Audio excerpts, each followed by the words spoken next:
Okay, here we go. So apologies for the dead air on that last one. Holy crap. I was listening to a little bit, but I was like, damn, that's a lot of dead air. Okay. And there's a little bit more dead air. But I've seen a lot of cope.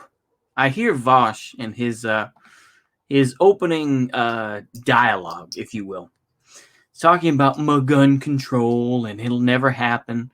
I saw a cope take, the similar take from Justin King. It's been a while since I talked about him, but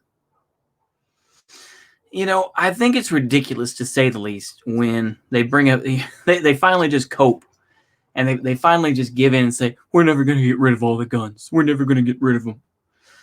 The real question is not about ARs or AKs or MG42s or whichever firearm you want to talk about and whatever designation of handheld weapons, of small arms, if you will. The issue is tanks. The issue is aircraft. The issue is missiles. The issue is artillery, etc., etc. That's the real issue if you want a redacted to occur.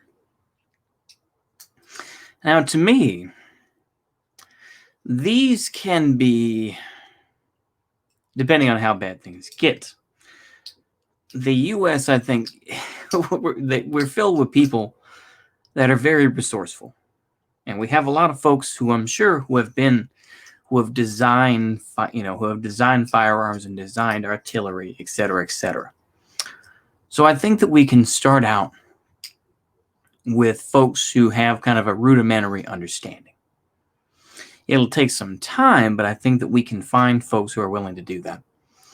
Also, you could, loot places like Fort Sill, I imagine, and make it work. I don't want you to do that. Don't come knocking at my door, but I'm just saying is that, who knows, right? Anyway, people are very resourceful. There are only so many pilots in the world. There are only so many people, so many areas where you can fly drones from. The thing is, drones are one thing, but when you find the places that people use drones, or where these little, these drone warriors are, wink, wink, when you find where these folks are, it makes it that much harder. Or jamming equipment, or finding, like I said, there are numerous other examples to use. But to me, is that, we will have the same type of thing as, the Second World War with the radar wars. Between, finding, going from day to night, using chaff, etc., right? Or the U.S. trying to find a way around bombing Vietnam, right? We're going to do it during the daytime. No, we're going to do it in the nighttime.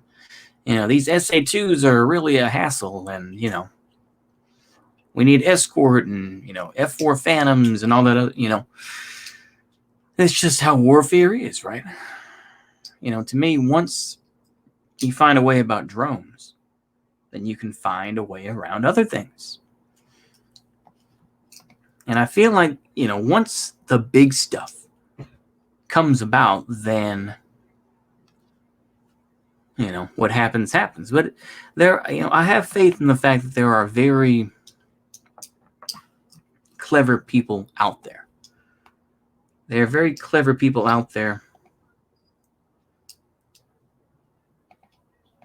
who can make this stuff happen.